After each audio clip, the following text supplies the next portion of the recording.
9%, y obviamente pues tiene mucha correlación con el manejo de las ondas en nuestra unidad. Los gérmenes habituales son gram negativos y obviamente, bueno, los criterios que utilizamos para el diagnóstico de infección de vías urinarias están en relación a los urocultivos, ¿no? Y de ahí la sensibilidad y pues generalmente el tratamiento con un antibiótico específico. Coincido totalmente con el hecho de no utilizar los antibióticos sistémicos profilácticos. No hay alguna bibliografía que nos hable en relación a que la extensión de la quemadura sea un factor determinante. Es cierto, el riesgo se incrementa, pero bueno, las indicaciones sí están consideradas en la literatura mundial. La que más tiene reconocimiento es la manipulación de la quemadura en relación al aspecto quirúrgico.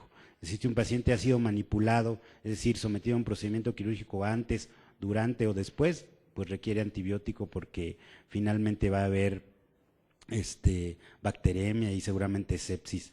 La sepsis es lo más difícil, yo creo, y el coco para identificar en estos pacientes. Hay indicadores desde el punto de vista clínico que no necesariamente tienen que ver con exámenes de laboratorio. También hay un consenso de sepsis para pacientes quemados.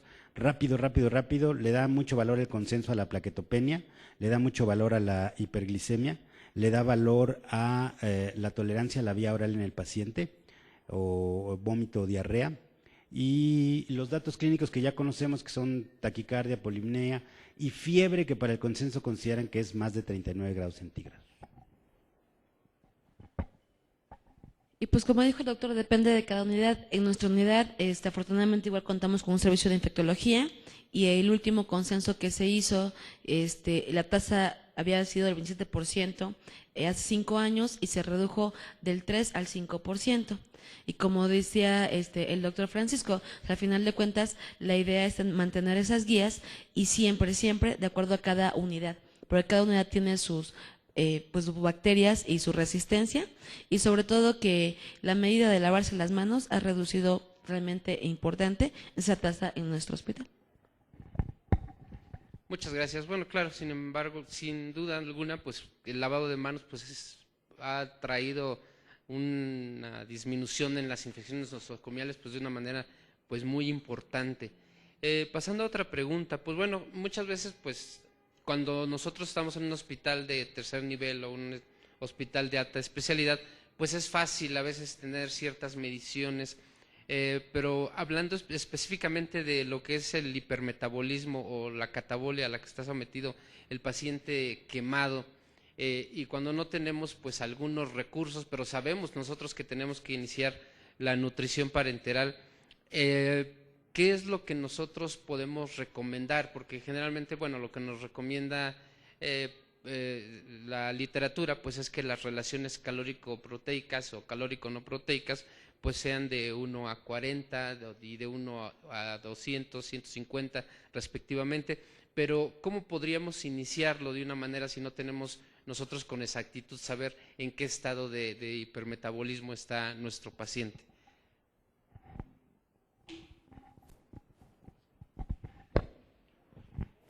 Bueno, lo que se recomienda en general es dar un alto contenido de carbohidratos,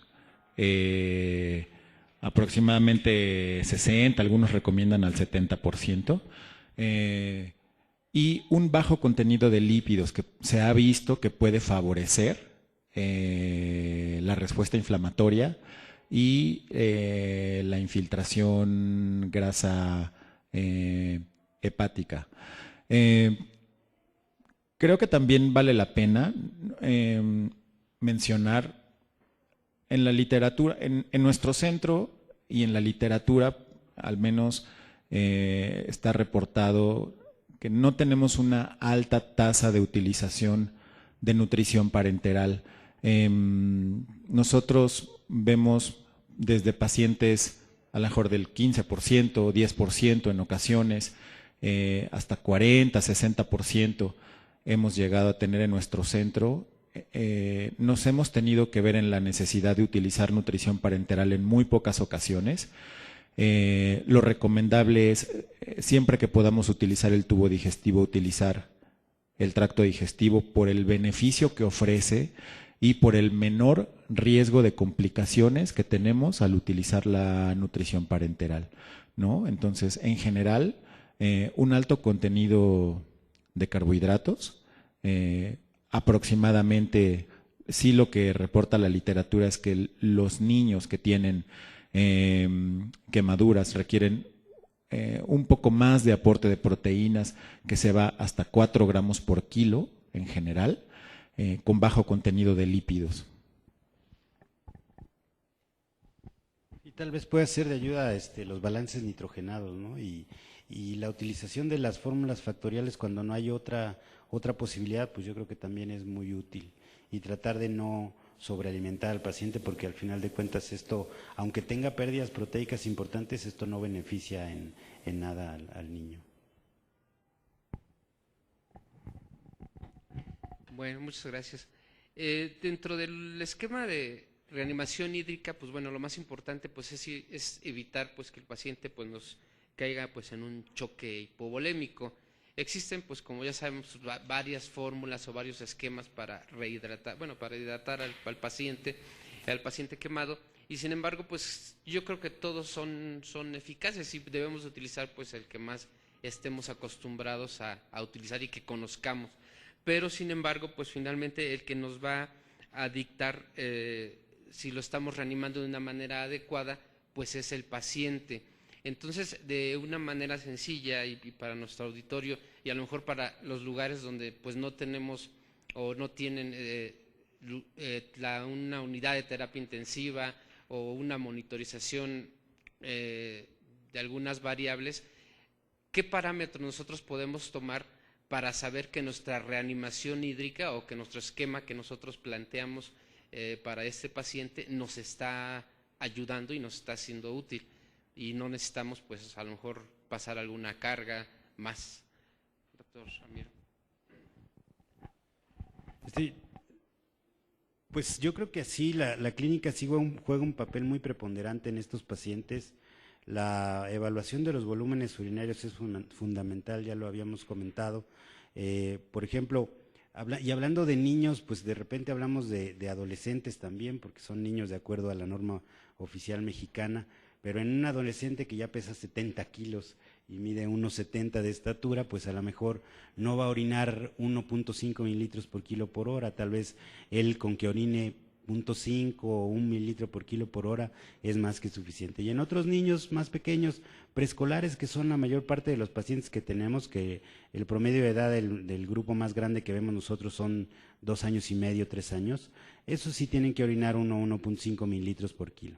La cuantificación continua, horaria de la diuresis ayuda mucho para poder tomar las decisiones. Los otros indicadores de la perfusión, inclusive un poquito más sofisticados, pues no han demostrado que sean muy útiles. Yo diría que el apego a estos volúmenes urinarios es lo que más nos puede dar resultados en la clínica y que nos permite sobre todo reajustar los líquidos en el paciente. Aunado a esto, pues la frecuencia cardíaca, la respiratoria. Los niños pueden llegar inclusive, si hablamos de otros parámetros un poquito más invasivos, con una gasometría con una acidosis metabólica muy severa, con muy bajo bicarbonato, con un lactato alto, pero sin embargo, todo esto se va a ir compensando con la recuperación paulatina, no diría yo lenta, sino adecuada a la condición de cada uno de los pacientes con quemaduras, que se le vaya, de los líquidos que se le vayan administrando. Entonces, yo creo que aquí el punto importante desde el punto de vista de medicina crítica es no tratar de corregirlo todo en poco tiempo, porque el paciente quemado, más que requerir correcciones rápidas en el volumen, lo que requiere es una corrección continua y adecuada para alcanzar los objetivos que buscamos, que es mantener la perfusión, que eso es lo que estamos evaluando con los volúmenes urinarios, más que en un momento dado que una PVC se me vaya a una determinada número o valor, ¿no? Igual, evidentemente, en el paciente quemado, que ya de por sí tiene alto riesgo de estar infectado, pues tratamos de ser lo menos invasivo que se pueda.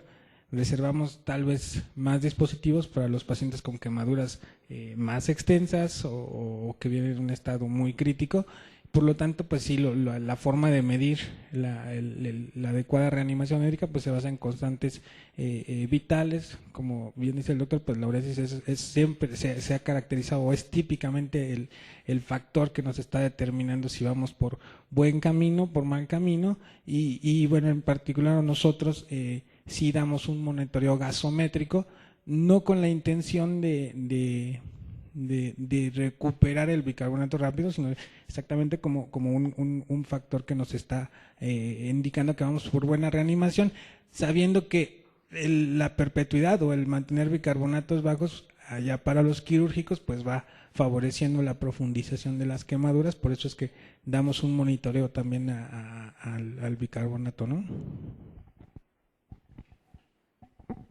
Muchas gracias.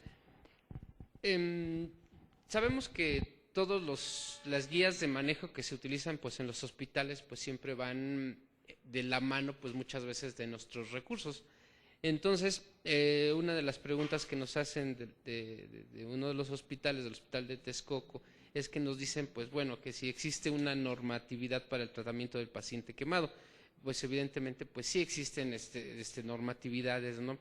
Pero yo quisiera preguntarles ¿cuál sería la referencia más apegado a lo que contamos aquí en México para el manejo del paciente quemado? Aunque sabemos que en México pues realmente en cuanto a cuestiones médicas en algunos hospitales pues tenemos muchas cosas con las que las podemos ayudar.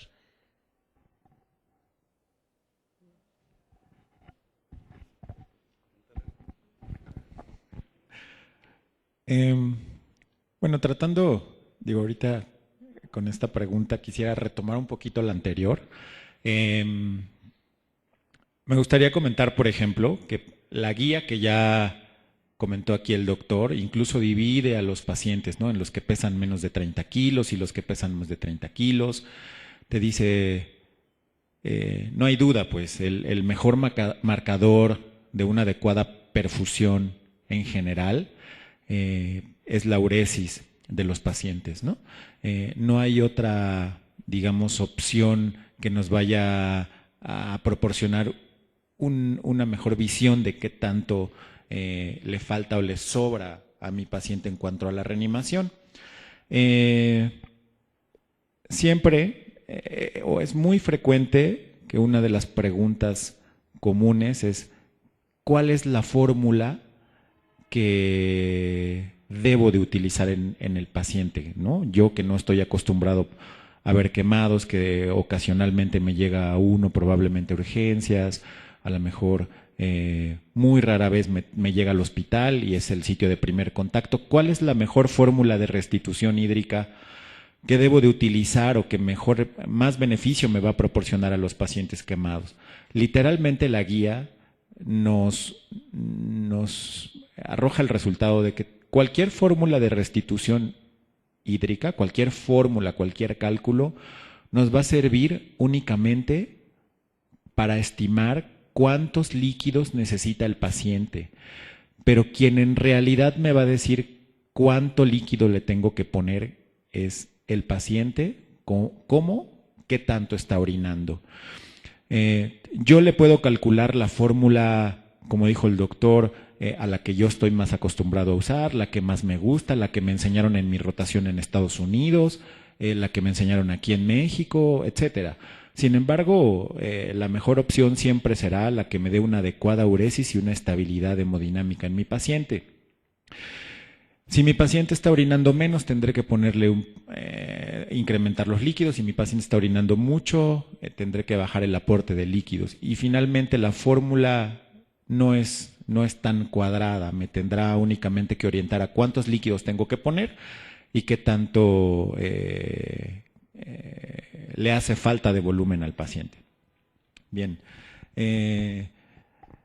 nosotros en el hospital en general contamos con un área de choque, un área en donde recibimos a los pacientes, donde con un equipo multidisciplinario los evaluamos en un primer contacto, ¿no? Nosotros, al ser un centro de referencia, afortunadamente contamos con el servicio de cirugía plástica en todos los turnos, en otros hospitales, en otras unidades. Desafortunadamente no cuentan con este servicio todo el tiempo. Nosotros tenemos esa fortuna de contar con un servicio de cirugía plástica todo el tiempo. Tenemos el área de cuidados intensivos, en donde hacemos una valoración completa del paciente y decidimos qué es lo que les va a beneficiar. Hacemos el cálculo de líquidos, damos el soporte inicial al paciente, tanto hídrico como metabólico de primera intención, y tratamos de iniciar lo más pronto posible la reanimación hídrica. En ese momento lo que nosotros vigilamos es la estabilidad hemodinámica y el riesgo de que nuestro paciente haga síndromes compartimentales, ¿no? Eso lo podemos realizar en cualquier unidad, incluso el soporte, el ABC lo podemos hacer en cualquier unidad, ¿no? El soporte hemodinámico, el soporte ventilatorio, y tratamos de iniciar lo más pronto posible la alimentación enteral en la mayor parte de los casos. Yo creo que un buen parámetro para poder identificar cómo, en qué nivel de atención se tiene que ubicar a un paciente quemado es, bueno, lo que hemos comentado hace muchos años, no como una regla, sino como un porcentaje en relación a la extensión de la quemadura. Menos del 10% de extensión de la quemadura que no involucra áreas especiales, ese niño se puede manejar en forma ambulatoria, en una unidad inclusive de primer nivel, en fin, o sea, hay que darle curaciones y vigilar que no se infecte. Y seguramente, como la mayor parte son escaldaduras, se va a recuperar la piel. Niño con menos del 10%, pero que tiene áreas especiales, ese sí, lo ideal, de acuerdo inclusive a los criterios del ABA, es que vaya a un hospital de concentración o inclusive a un hospital, a una unidad de segundo nivel. Pacientes que tienen entre el 10 y el 20% de extensión, creo yo que es muy factible que se puedan manejar en hospitales de segundo nivel. De hecho, Tacubaya es un hospital de segundo nivel con una unidad de quemados incrustada ahí dentro. Y niños prácticamente con más del 20-30% sí tienen que ir a un hospital de concentración para pacientes quemados. De ahí algunas otras excepciones que ameritan manejo en unidades especializadas, como la quemadura por corriente eléctrica, en fin, otras situaciones como la lesión de la vía aérea, pues eso sí tienen que ir a un hospital de concentración para pacientes quemados. Pero pues puede ser un buen criterio. Y las guías, hay dos esfuerzos grandes hechos por médicos mexicanos. Una es la guía en la que participamos nosotros, que es para el manejo ambulatorio, y la otra para el paciente, lo que comentamos hace un rato en relación al gran quemado, que bueno, que tiene imbrincado lo que sería un quemado entre el 20, 10 y 30%, pero que puede también tener lineamientos para el manejo de estos niños, y están en el portal del CENETEC de la Secretaría de Salud Federal. Sí, perdón, doctora Josefa López, yo quisiera hacer una pregunta. Muchas veces cuando no tenemos a la mano pues a alguien que sepa manejar el dolor, un algólogo, y sobre todo un algólogo pediatra, ¿qué recomendaciones nos podría hacer en relación al manejo pues de la morfina, de la buprenorfina, no sé, el fentanil, medicamentos que muchas veces en los hospitales tenemos a la mano, no sé, a lo mejor el Nubain, ¿no? Y que de repente el paciente está con dolor y nosotros queremos, con nuestro afán de quitárselo, a lo mejor podemos caer en una mala práctica médica al poner medicamentos que por sí solos se antagonizan, ¿no? Entonces, ¿qué recomendaciones nos pudiera hacer? Bueno, la primera, iniciar con los medicamentos débiles en un momento dado, que sería a nivel periférico y central, como el paracetamol y un AINE, llámese ketorolaco, llámese metamizol o inclusive ibuprofeno oral. Y la otra, y la más importante, es que creo que, aunque en muchos lugares hay Nubain, yo sí los exhorto a que vayan dejando esa práctica. Quizás, si no tenemos otra opción en ese momento, solamente recordar que el Nubain nos va a dar mayor sedación y menos analgesia, que en un momento dado nos puede ayudar para una curación, pero no para prevenir como tal el dolor. Ahora bien, en los gramajes realmente, digo, difieren cada paciente, pero pudiésemos usar morfina inclusive de a 100 microgramos kilodosis como una dosis inicial, fentanil hasta 0.5 microgramos kilo hora en ese momento, pero como una dosis de impregnación. Tramadol va de 150 a 200 miligramos kilodosis o inclusive de 1 a 2 miligramos kilodosis, y buprenorfina pues difiere desde 0.5 hasta 3 o inclusive ha habido literaturas que hablan hasta de 14 microgramos kilodosis. Desafortunadamente, para poder usar esos opioides, lo importante es saber el gramaje, es decir, cuántos miligramos vamos a poner al paciente y en qué función, si en infusión continua o en dosis nada más horarias, siempre y cuando no sobrepasemos la vida media del medicamento. Muchas gracias. Bueno, pues aquí nos hacen otras preguntas, ¿no? Como por ejemplo, pues bueno, que si existe alguna respuesta diferente en cuanto a sexos y en cuanto al seguimiento también psicológico en este tipo de pacientes. No sé, quizás es una pregunta abierta. Bueno, en relación al manejo psicológico, está estipulado pues que el paciente pediátrico quemado es un paciente que requiere un manejo multidisciplinario. Prácticamente todas las unidades tienen un equipo bien establecido, en particular que es el área pediátrica, pues están los médicos pediatras, si se tiene la oportunidad, pues intensivistas pediatras, los médicos, el equipo de cirujanos plásticos, nutriólogos, rehabilitadores físicos, psicólogos. En el caso muy particular de la unidad en la que nosotros laboramos, pues el contacto con el psicólogo es desde el momento del ingreso, se dan apoyos terapéuticos no solamente al paciente, sino a la familia, y se les da un seguimiento a largo plazo vía la consulta con los familiares, toda la familia, no nada más los papás, la familia completa, y al paciente se le sigue dando un seguimiento de apoyo, y que repito, no nada más en el ambiente psicológico, que evidentemente tiene una carga muy alta en los niños, sino también desde el aspecto nutricional, el aspecto de rehabilitación física. Sí, y de acuerdo con el apoyo psicológico en cuanto al sexo en masculino y femenino, pues las estadísticas de repente hablan un poquito más de predominio de los niños como pacientes que se queman, pero no es mucho, de repente son como 56%, 44%, pero en relación al tratamiento no creo que haya alguna situación de ese tipo.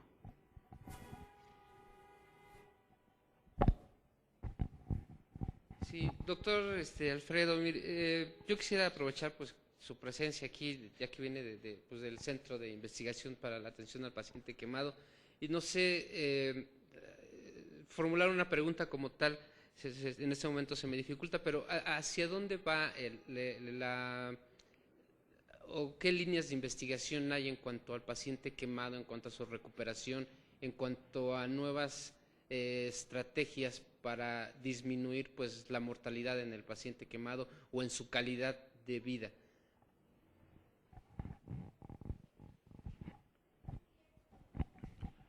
Bueno, nosotros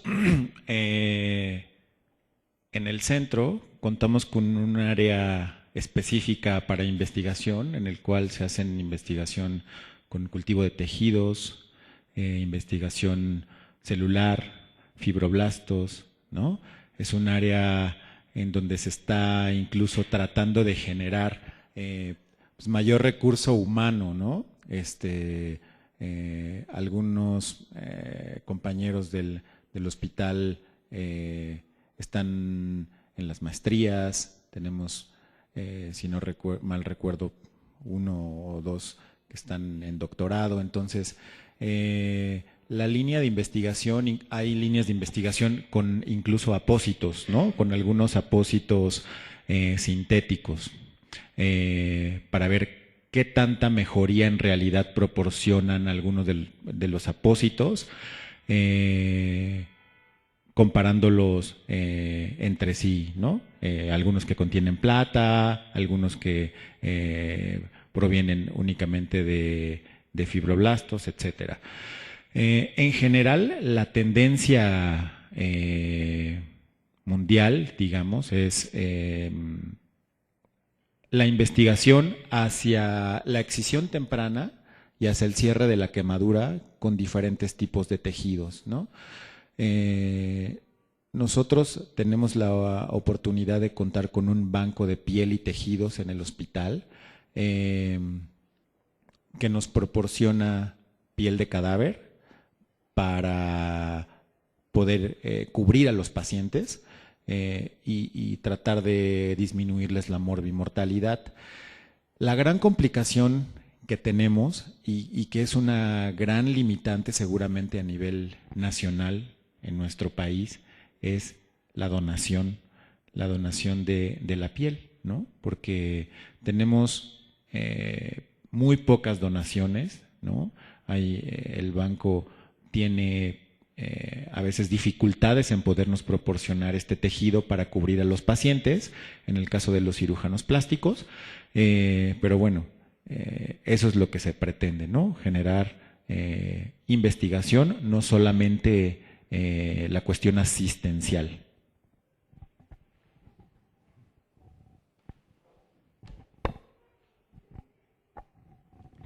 Gracias, doctor. Bueno, pues ya para terminar y para también que nuestra audiencia no se aburra, yo quisiera hacer una pregunta que, bueno, a mí cuando yo era residente de pediatría, pues a mí me generó mucha inquietud, porque de repente, pues sí, llega un paciente que tiene quemado, que uno puede valorar o cuantificar la extensión de superficie corporal, pero de repente tenemos al paciente que tiene una quemadura pues eléctrica. Entonces, en este caso, el tratamiento, pues uno dice, bueno, le voy a poner un Parkland, o le voy a poner un Galveston, o simplemente le voy a poner líquidos altos, o tengo que manejar líquidos altos, pues nosotros sabemos pues que hay una destrucción de músculo y puede haber pues un daño renal. Entonces, en este tipo de pacientes, ¿cuál sería el objetivo de manejo?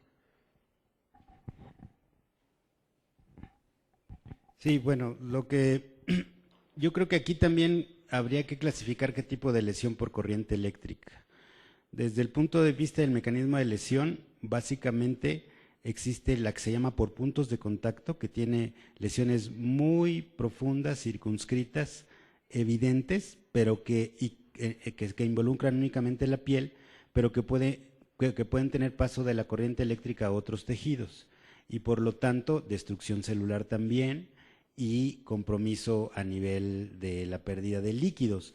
No tanto que se evidencie como edema a nivel de la piel, sino edema de otros tejidos, insisto. En estos pacientes inclusive existe la posibilidad grande de que se genere a través del daño muscular destrucción del músculo y mioglobina como consecuencia, o destrucción de la masa eritrocitaria y hemoglobinuria. En estos pacientes, me refiero a los que tienen lesiones por puntos de contacto y que tienen evidencia de mioglobinuria o hemoglobinuria, no se recomienda ninguno de los esquemas de restitución hídrica tradicionales, no lo recomendamos nosotros, porque se basan en el cálculo de la extensión de la piel quemada. Y estos pacientes pueden llegar a tener 2%, 3%, 5%, y eso nos sirve para administrar los líquidos que el paciente necesita. Por lo tanto, como el punto clave en estos casos es evitar el compromiso de estos productos proteicos tóxicos tentativamente para el riñón y que lo obstruyan, lo que nosotros hemos utilizado es lo que se conoce en otros pacientes como un esquema de hiperhidratación, donde empezamos líquidos a 3000 por metro y nuestra meta es alcanzar volúmenes urinarios, como ya dijimos, más o menos, bueno, no como dijimos, sino un poquito más altos, en esto sí, entre 3 y a veces hasta tratar de llevarlos a 5 mililitros por kilo por hora. Pero si no, con 3 mililitros por kilo por hora nos conformamos hasta que se aclare la orina y después empezar a disminuir la cantidad de líquidos que el paciente requiere conforme vamos incrementando el aporte de líquidos por vía oral. En todos los demás pacientes que tienen quemadura por corriente eléctrica, pero que tienen una quemadura de más del 20%, llámese arco eléctrico o inclusive los pacientes que tienen una quemadura por fuego, porque a veces la ropa se enciende y también produce una lesión profunda, pues utilizamos un esquema normal o habitual de restitución hídrica en base a los esquemas de Galveston o Parkland, dependiendo del peso del paciente. Y ahí, si no tiene mioglobinuria, que a veces no la tiene, pues nos ajustamos a los volúmenes urinarios que ya hemos comentado, entre 1 y 1.5 mililitros por kilo por hora. Pero sería el caso inicial o el caso primero que comentamos, el que sí requiere un manejo distinto en los líquidos. Solución Harman en la mayor parte de los casos, y si fuera necesario porque el niño es muy pequeño, pues a lo mejor una solución mitad Harman y mitad glucosada al 5%, como manejamos en otros pacientes.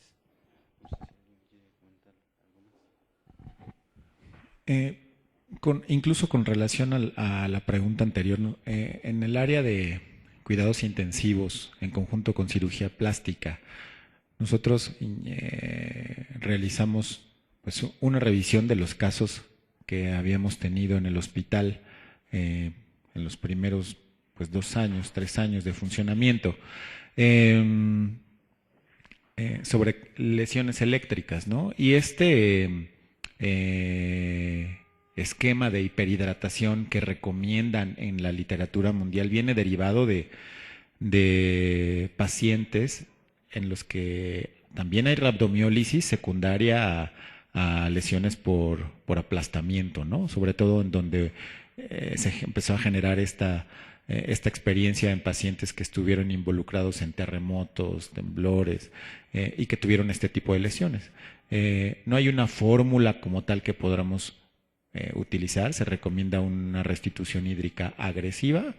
Nosotros también utilizamos como base una hiperhidratación, 3.000 mililitros por metro cuadrado, y valoramos los datos de lesión muscular.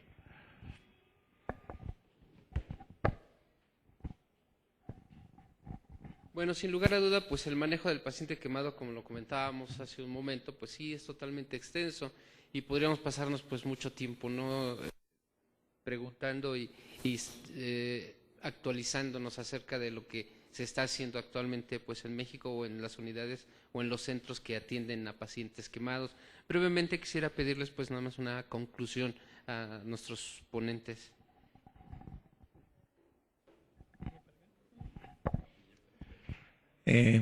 Agradecer por la invitación, tener siempre en cuenta que la nutrición enteral ha disminuido, temprana sobre todo, ha disminuido la morbimortalidad, me atenúa el hipermetabolismo, y comentarles que en la página web del Instituto Nacional de Rehabilitación está la liga que los va a mandar al Centro Nacional de Atención al Paciente con Quemaduras y los criterios de ingreso que tenemos para recibirles a sus pacientes en este centro, ¿no? Que es de la Secretaría de Salud. Bueno, pues yo también, una de las conclusiones es que me parece muy bueno que podamos